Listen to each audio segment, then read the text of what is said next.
Good day, viewers at home. I welcome you to this special edition of State of Our Nation. This time around, we are hosting a special guest, a Nigerian that has experienced other climes. So when we are talking about the state of our nation, I want us to look at what is happening in our nation vis-a-vis what is happening elsewhere. So today's special edition is State of Our Nation, the Diaspora Perspective. And I have a very big man with me today, a very big fish. Pastor Odediran will introduce himself. You're welcome, sir. Thank you so much. Thank you so much. I greet you and I really praise your persistence. Like we have said in our discussion earlier, you see how very busy we are in this country. It's so hard, to find time, to do anything else. But everything that is so important, we always make sure that we find time. I greet you again. I welcome you to United States. So you are in Houston right now. And I welcome all your viewers of Iatv. You are doing a great job, a wonderful job. More grace to your elbow. And my name again is David Odediran. I was born and raised in Ibadan, or your state. We have a village on the way to Ijebu-Ode. I have my early education in Ibadan. And then I thought for a while, because I went to Wesley College in Lekuro. So I taught for a while in one of our local government primary schools. So before I left Nigeria for the United States for further studies, and I studied sociology. I've been a pastor for the last 18 years. So I am married with children and grandchildren, and I still have the love of my people, the Yoruba people in me. I would have said Nigeria, but part of that is what we're going to discuss today. Nigeria is supposed to be our country, but the way things are going in Nigeria now, it needs all of us to come and reason together and see how we can make things better. Again, thank you for inviting me to this very important interview. Again, I greet you and I welcome you to America. Thank you so much. Thank you, Pastor. Let's start from comparing the work environment. You taught in Nigeria for a while, and I'm sure you still have a few of your colleagues back home. When you exchange ideas, compared to what you are experiencing here and what you experienced while you were in Nigeria, can we have what's your view comparing these two environments? Not only was I a teacher, I worked in the local government. Started out in the 70s in Ilana, local government office. I think they call it local government and chieftaincy affairs at that time. When states were created, we had to leave. So everybody had to leave to go to their state, because I think Ilana was under Ogun State and I'm from Oyo State. So we were transferred back to our original state. So I was transferred to Ministry of Local Government and Information Secretariat, where I worked. So, and then after that, I became a teacher. The thing that I see here is that the condition of service is so different. Here, employers, they take care of their employees. Salaries are paid regularly here, and the condition of service, again, is superb. Over there, we take each other for granted. And that is why our nation is the way it is now. I have to measure my language, because I'm probably speaking to those who see love Nigeria the way it is. But some of us, we want things to get better. So condition of service is different. You get paid immediately at a point in time. But over there, remember, there are times we don't get paid for 2, 3, or 4 months. And we hear that maybe the permanent secretary or the commissioners are sitting on that salary. So that is how things began to break down. Because if I don't get my salary, I may have to do something else.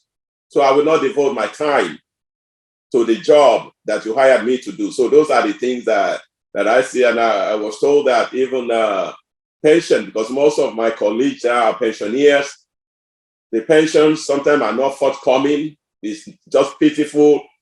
I mean, we take each other for granted a lot in Nigeria. Though that must change. That must really change.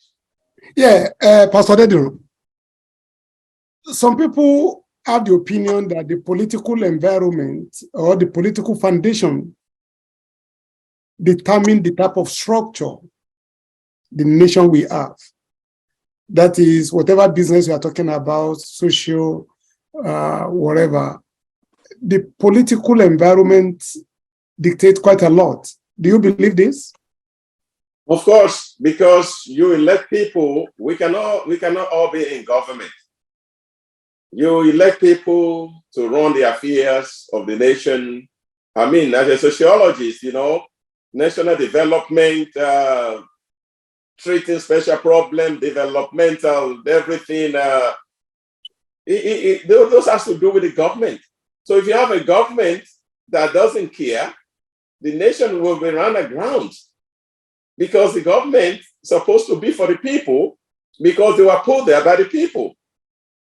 So by the time, this is what we know, this is not a secret. I mean, I am involved in the self-determination struggle. The government ignores the people. Like I said earlier, you take the people that put you in position for granted. The moment you get there, you surrounded yourself with weapons, guns, and military personnel, and you tell the people to hell with you.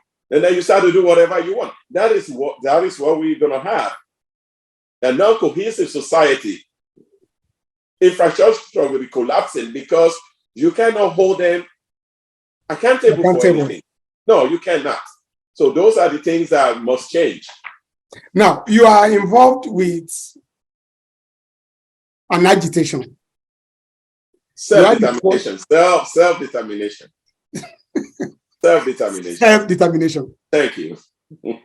You are the coordinator of Ilana OODUA, USA. One of them. We have several. We have several. Yeah, we have several. How far? What's so far? Yeah, thank you. I think the main objective that we need to do is just to raise awareness, to let our people know that things are not right. Nigeria is as people say, is the suffering and smiling capital of the universe. Our people will be suffering, yet they will still be coping. They'll still be struggling. You're in here now for about a month and a half in the United States.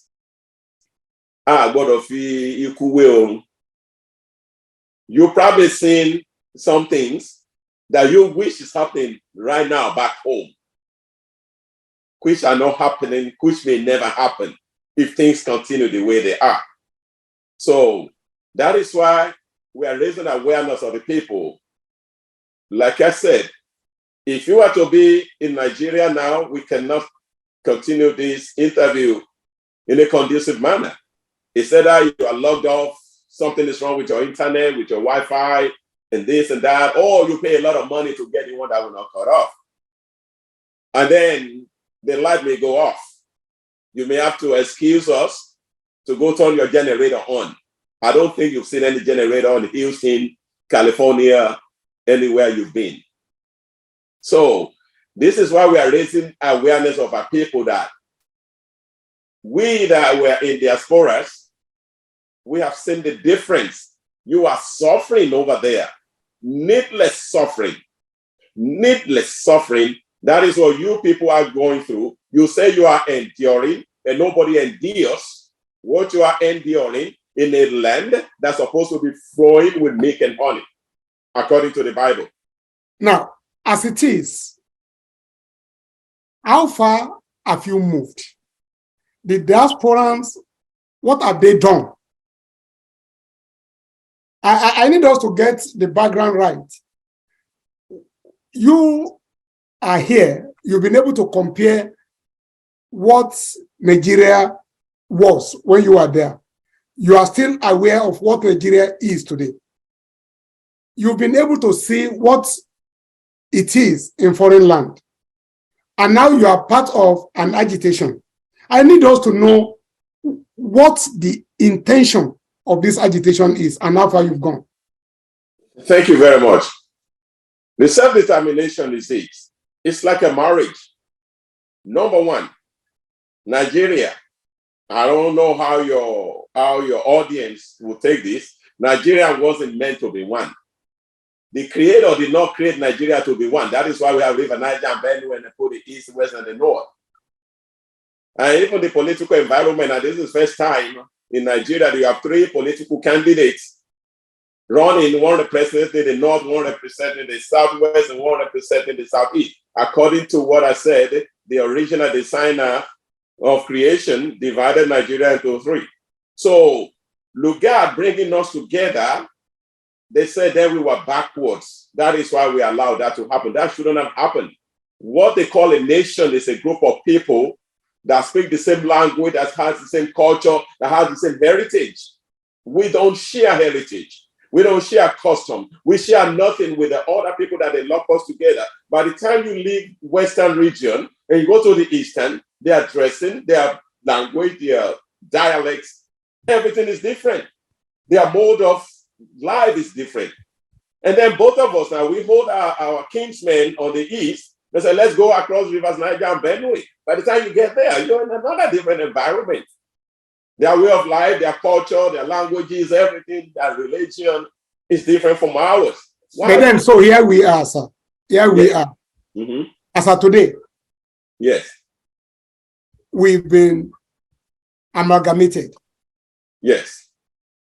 Now, we have options. We have what now? Options? We have options. Yes, sir. Yes. To make it work. Yes. Uh-huh. So what are the options that you think we can have to make it work? Thank you. Number one, what is going on in Nigeria is crime against humanity itself, not only against the citizen of Nigeria, it's crime against humanity. The people of Nigeria, they put you in position to take care of Nigerians. You are not. You are looting their resources. Now you are importing people with guns to come and invade some land. And then people cannot say anything. Who does that? If one bandit is running amok in Houston now, you will see 1,000 helicopters. You will see 100,000 police officers looking for him until he's arrested. But in our own case, they opened the door for them, the borders, come on in. So when you want us to talk, to have a dialogue with whom? About what? They don't know. It's not okay to kill your own citizen. They don't know. It's not okay to allow the infrastructure to collapse. They don't know that we need hospitals and schools and good roads and electricity 24/7. They don't know we have to build our nation, become productive, industrialized. And the farmers are being killed in their farms. Those people working back-breaking jobs. Those old people, not mechanized. So what do we do? You now start to go and kill them, and you said that is just a hardest and farmers' crisis. When so what people do we do? are losing their lives. So where do you want us to start a dialogue, sir? With whom? So you think the option is for us to go our separate ways? We were separate before. I think is it Ahmadu Bello or Sedano Sokoto did not want to go in this contraption we call Nigeria. If we study history, they didn't want to go. They want to be separated. We were a nation before.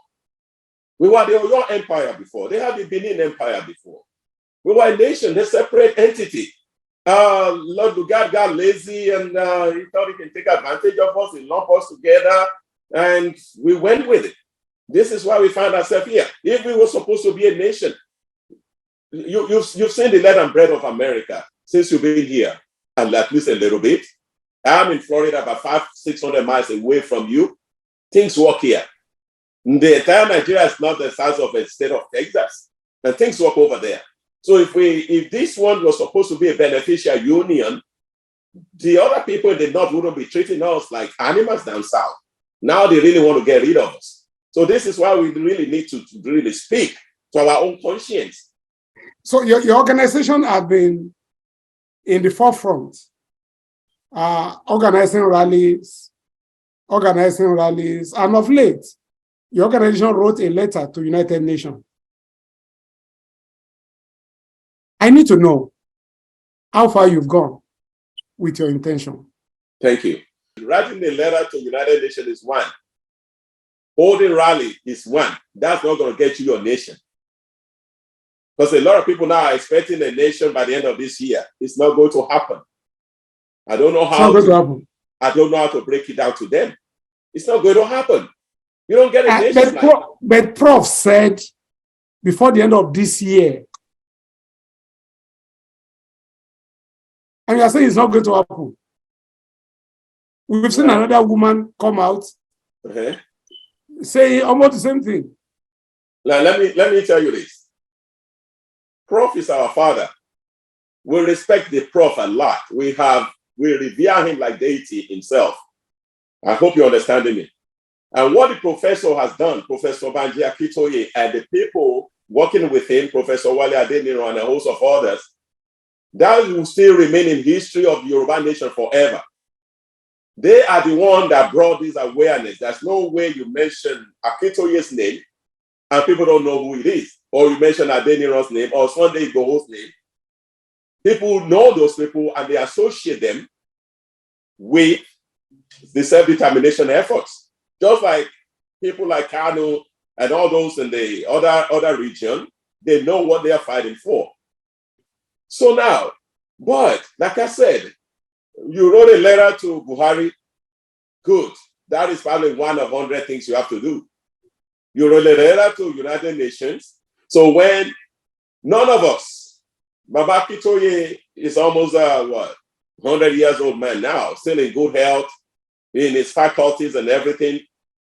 He hasn't obtained any nation before. You understand what I'm saying, sir? You and I have not experienced a new nation breaking out of a nation before. It's not an easy task. But our society, I don't know if you want me to go there, our society, we are so ostentatious and emotional, and we want to hear whatever we want to hear.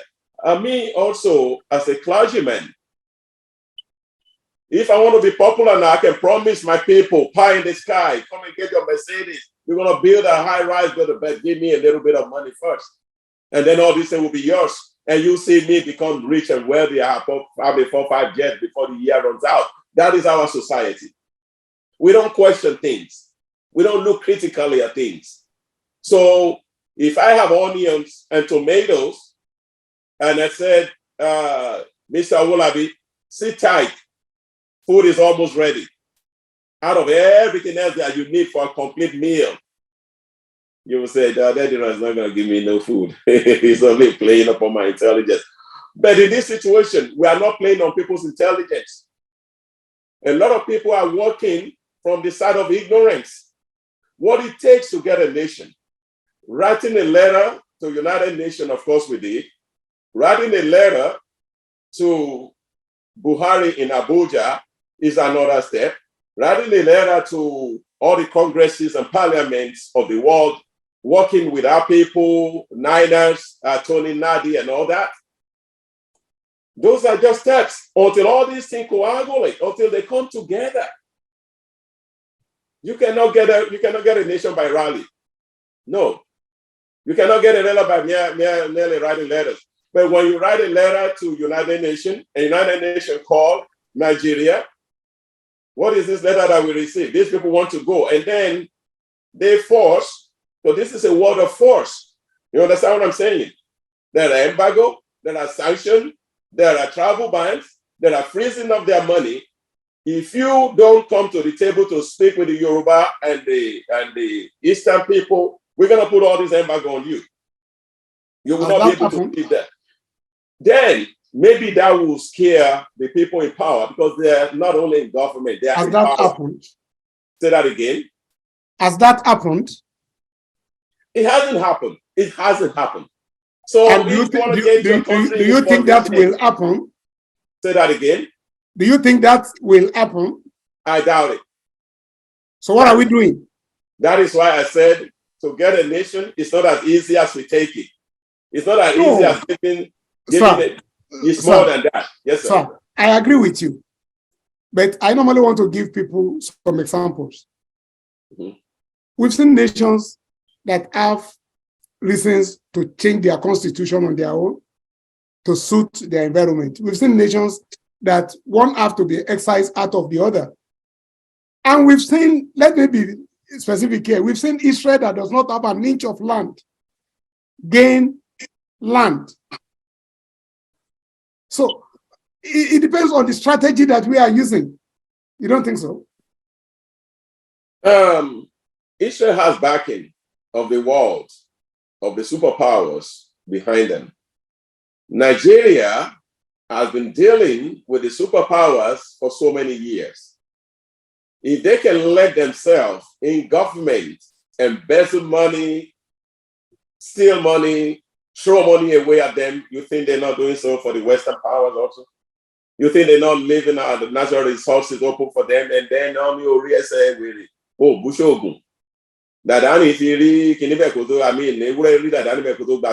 When you leave your natural resources, like I said earlier, you are not protecting your people. You are not protecting their sovereignty. You left it open because you want to assume power for yourself. So you let everybody just come and decimate certain part of your society. Now these people are crying, we want to go, we want to go. The thing is, everybody now looks where their bread is being bought from. We understand that Nigerian crude oil, we do not refine it on our land.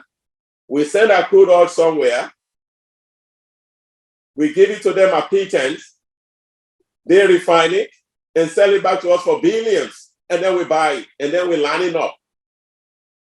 If we really about nation building, shouldn't we have refineries? The place where the oil is coming from now, that place is a mess. Disease, cancers, and everything is happening, and no human rights organization can say, why are you polluting this land? I hope you understand what I'm saying. So our problem is multifaceted. Our problem is coming at all angles. So the Western world will not tell Nigeria they want to kill themselves, where they're ripping us off. We heard that people are taking our golds and all minerals from the ground without licensing, without paying for it. All they have to do is give some people, they could take $1 billion worth of gold. And you give somebody 1 million now, you think he's the king of the whole Yoruba race.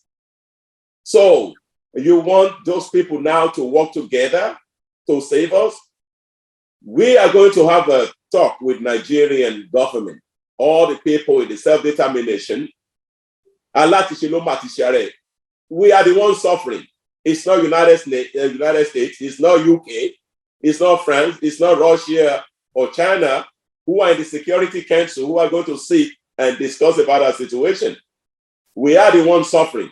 As long as we continue to suffer in silence, suffering and smiling, our suffering, the majority of it is still ahead of us. Now, as it is now in Nigeria, we are right in the middle of electioneering. You mentioned, I split this into two. When you are talking, you mentioned that we have 3 principal candidates, perhaps representing each of the, but it was like that in 1959. 1959, we had Awolowo, Zik, and Tafawa Balewa. And when it was inconclusive, they have to negotiate. Do you see that happening now?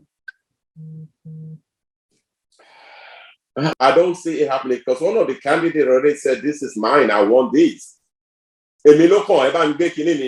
So when somebody says, this is mine, that person is not going to negotiate with anybody. I'm so sorry.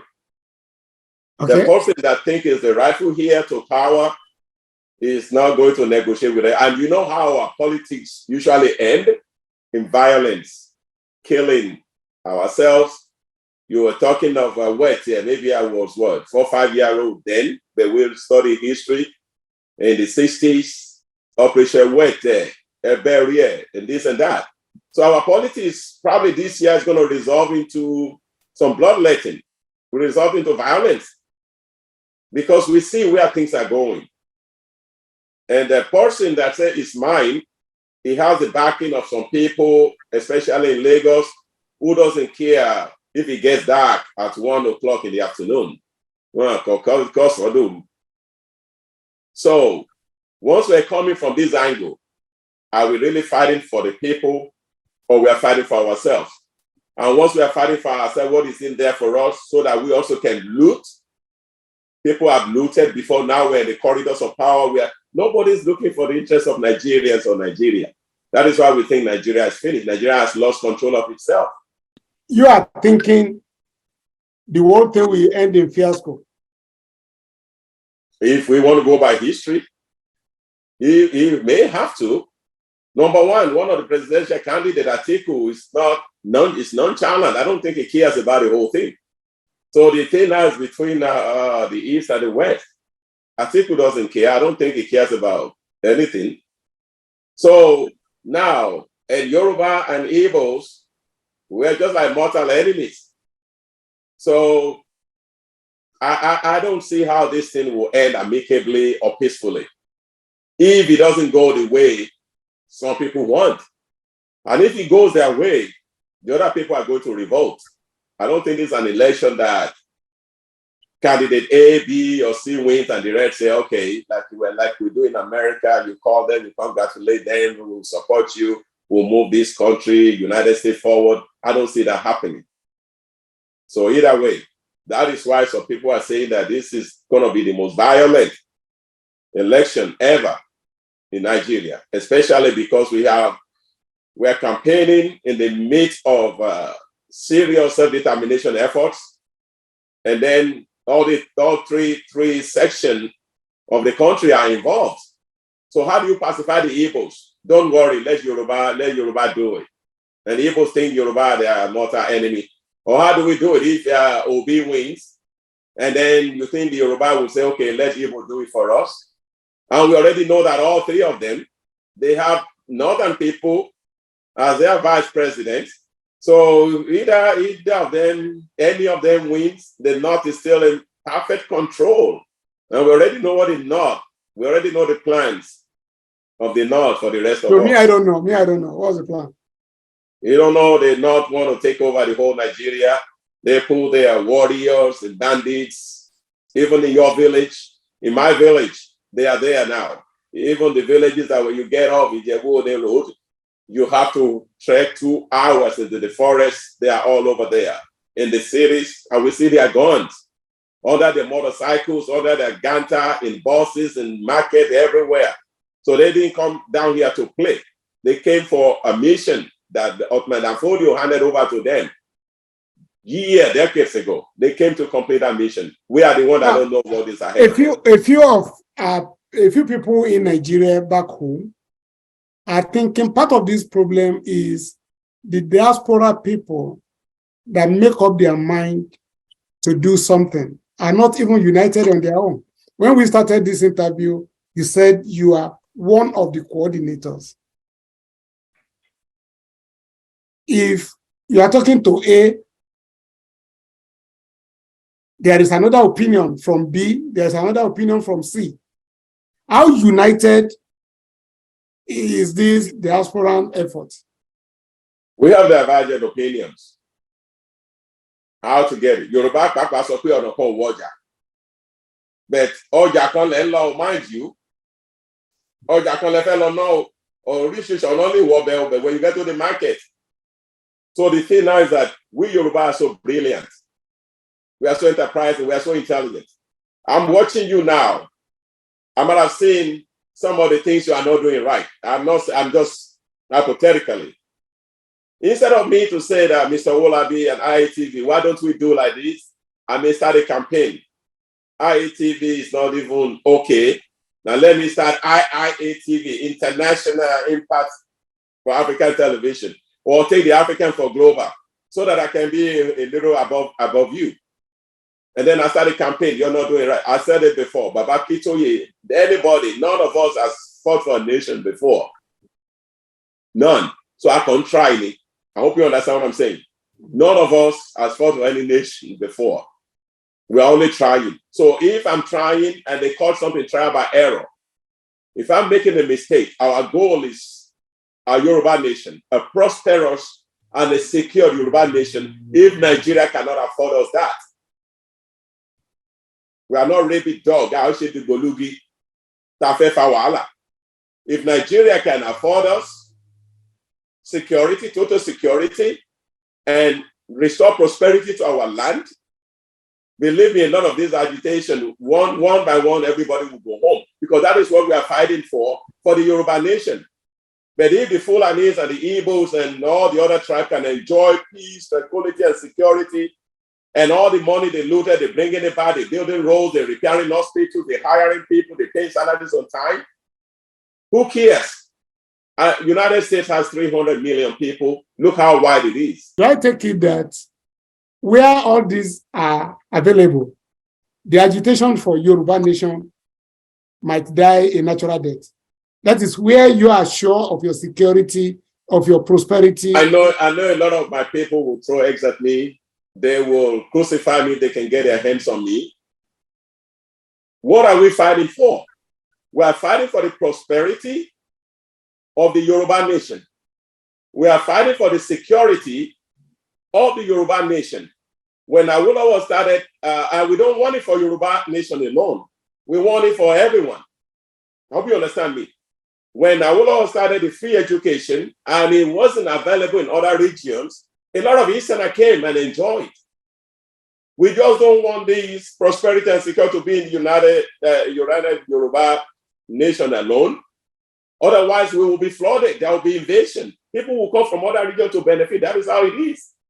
Do you know how many people are crossing rivers, crossing jungles to get to America? Because of the stability and the prosperity it provides. So if Yoruba nation, if Yoruba nation is the only one prospering, we will be invaded. So what I'm saying is this, and I want you to get me clearly, sir. To prosecute, to get a nation is always bloody. There are two ways, only two ways. It's either a war, a bloody war that may last so many years, or an amicable diplomatic moves. United Nations calls us, we call them, we sit on the round table, we discuss with Nigerian power brokers, they say, okay, let everybody go. Or let there be restructuring. All of us will have to sit down and talk together. I don't see that happening. Some people are bad.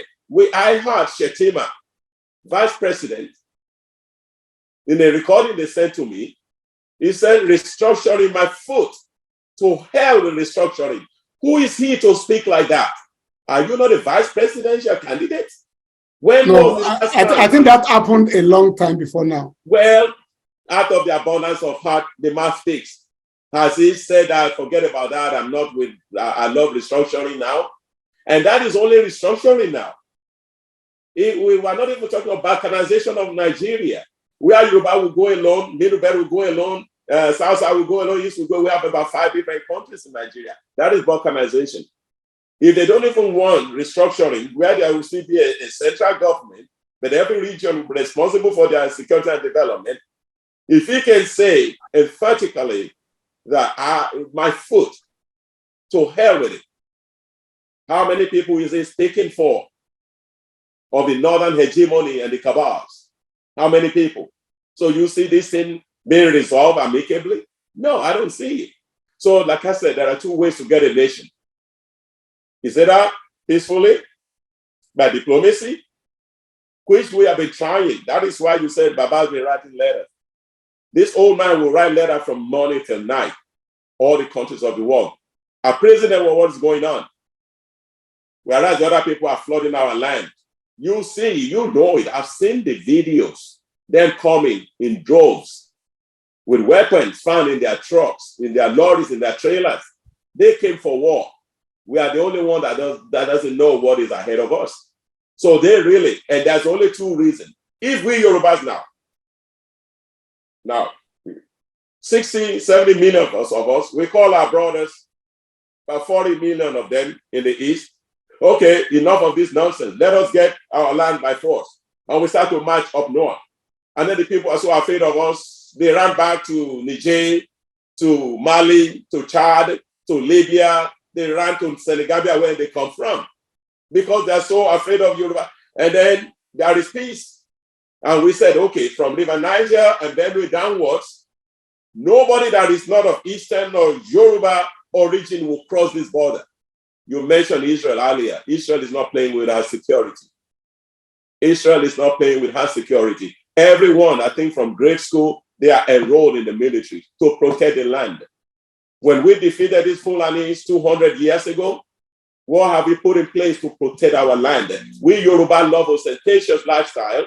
We love night parties. We love killing cows. We love enjoying our lives. That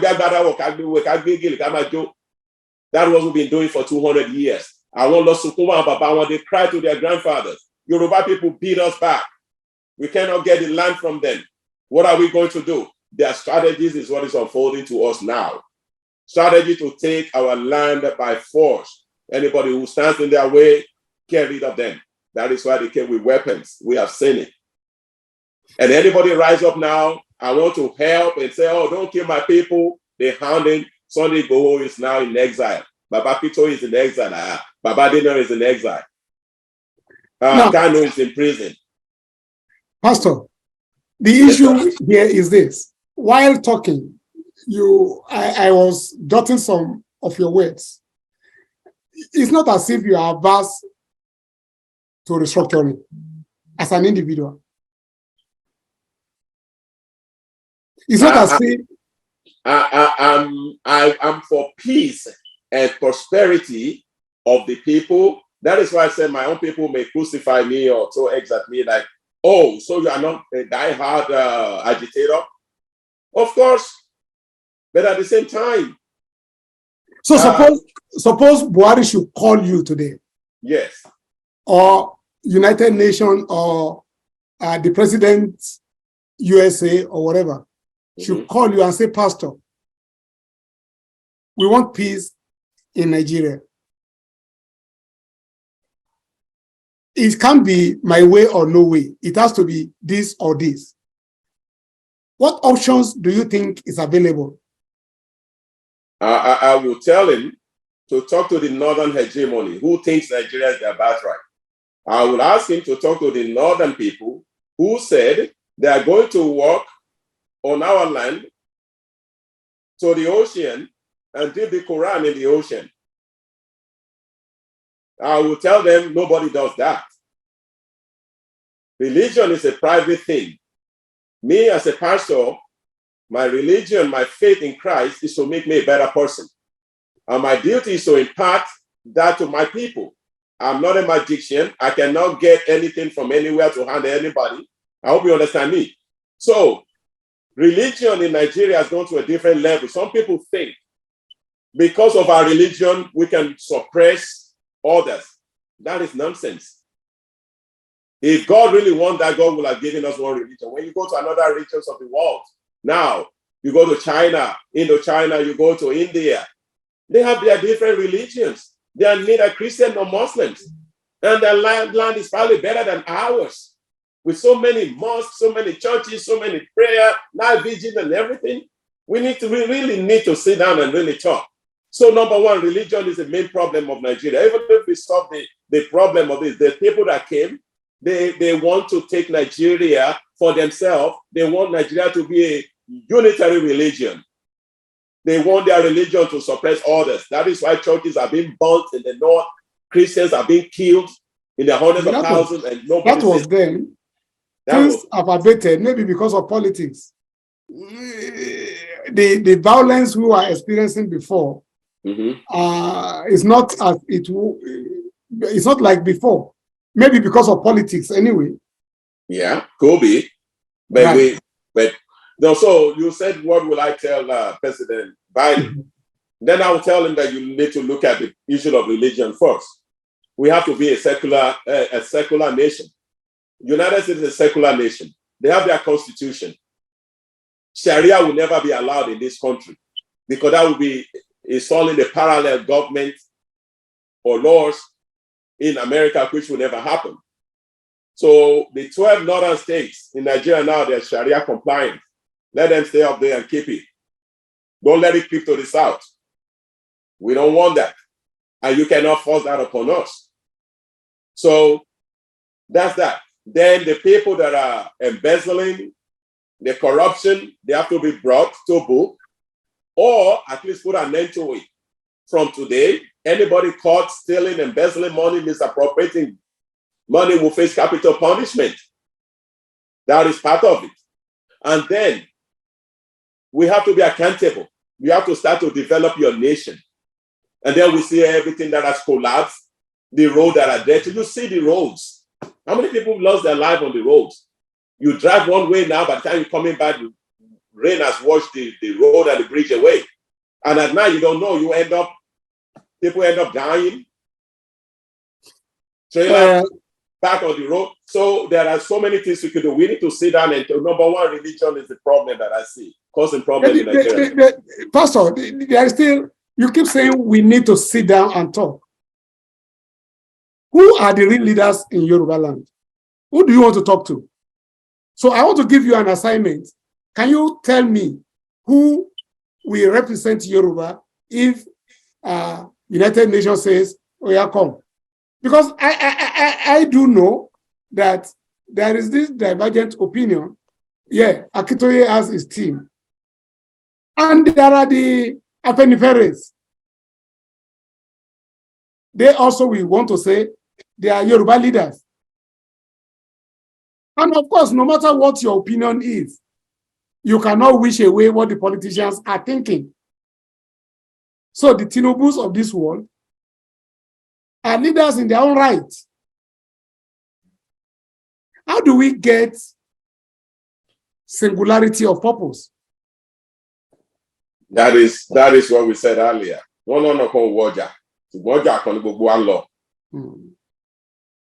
The reason why I believe a lot of people do not want any, they just want to live their life peacefully. They've made their money, they stash some away, they can get on a plane and fly out of Nigeria. You can hardly get those people to come and agitate. Agitate for what? Set determination for what? We are okay. Those situations doesn't concern us. So, but there are stakeholders in Yoruba land. There are very wise people in the Yoruba land. Let's get that straight. Baba Akintoye is not the only one.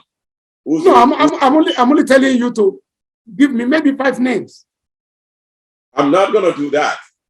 I'm not going to do that. But I know you want 5 names. There are hundreds of well-named patriotic Yoruba people.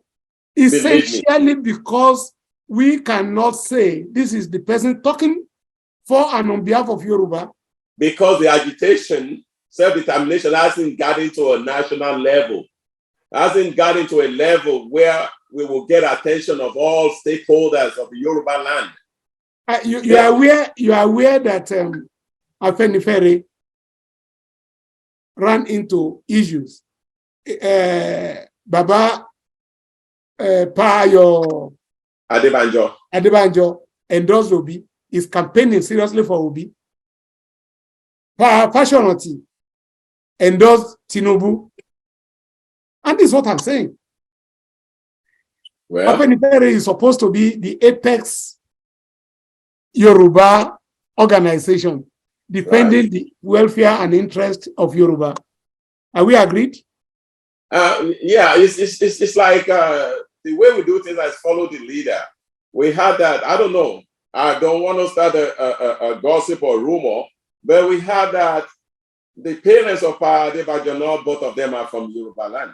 So maybe he has a reason why he has to go to the east.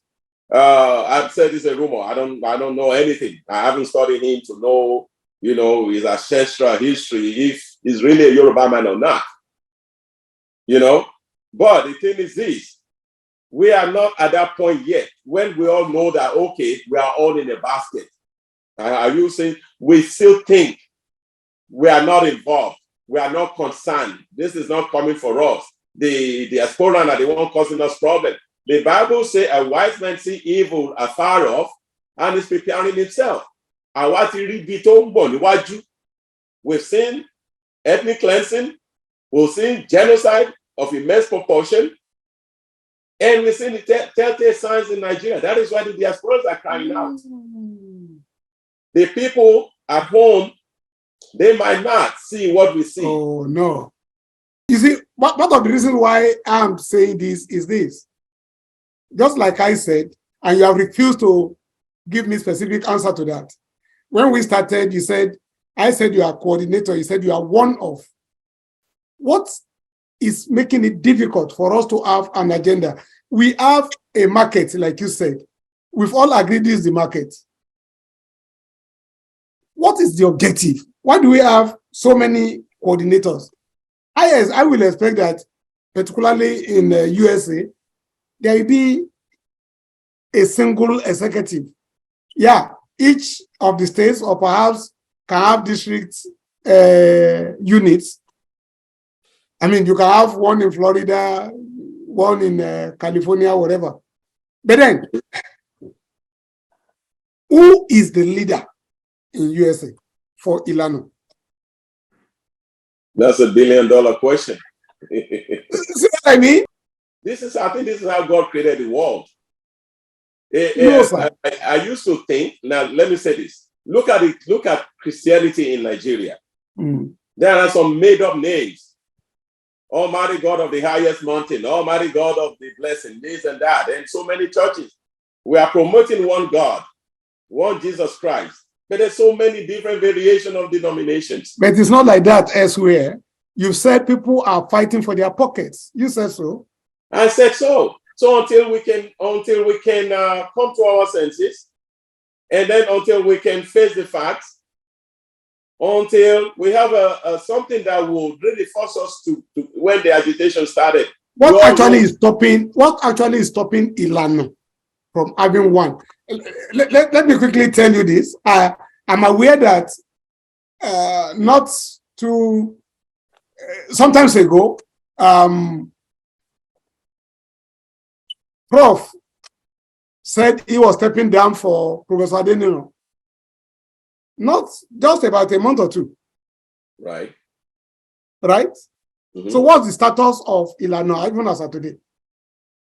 Well, even when you step down, you become an elder statesman. Mm-hmm. So who is the leader today? On the books, we think it's Odediran. No, sir. Don't think, please. Just tell me. Me, I don't know. I don't want to talk of what you are thinking.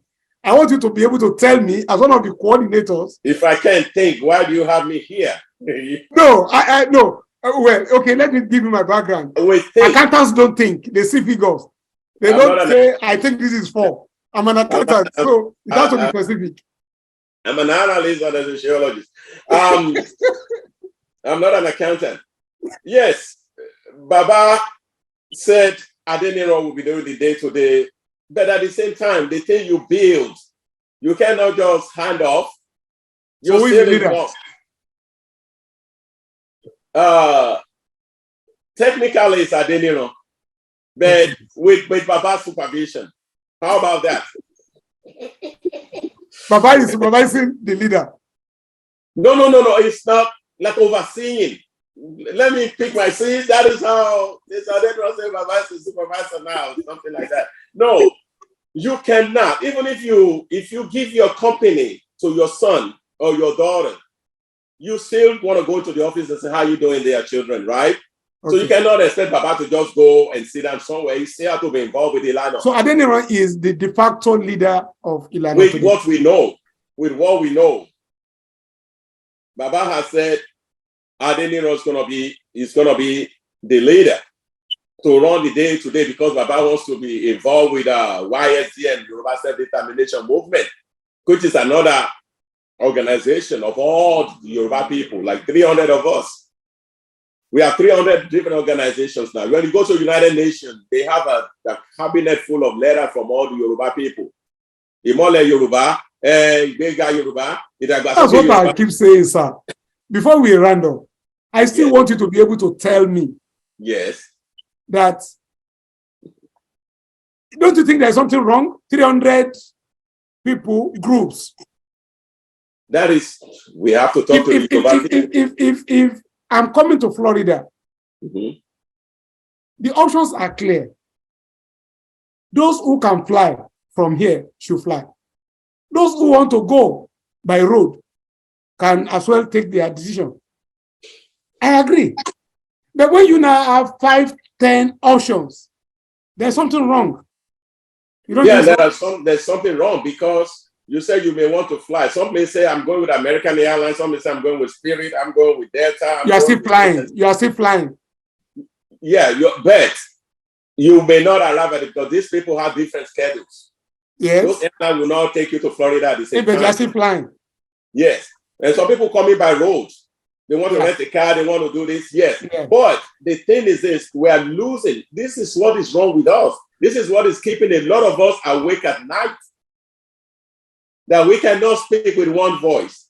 Even in a situation like this, you cannot have Yoruba youths in the forest for going to 2 years now, in the forest, waiting for a whistle or signal from somewhere before they start attack.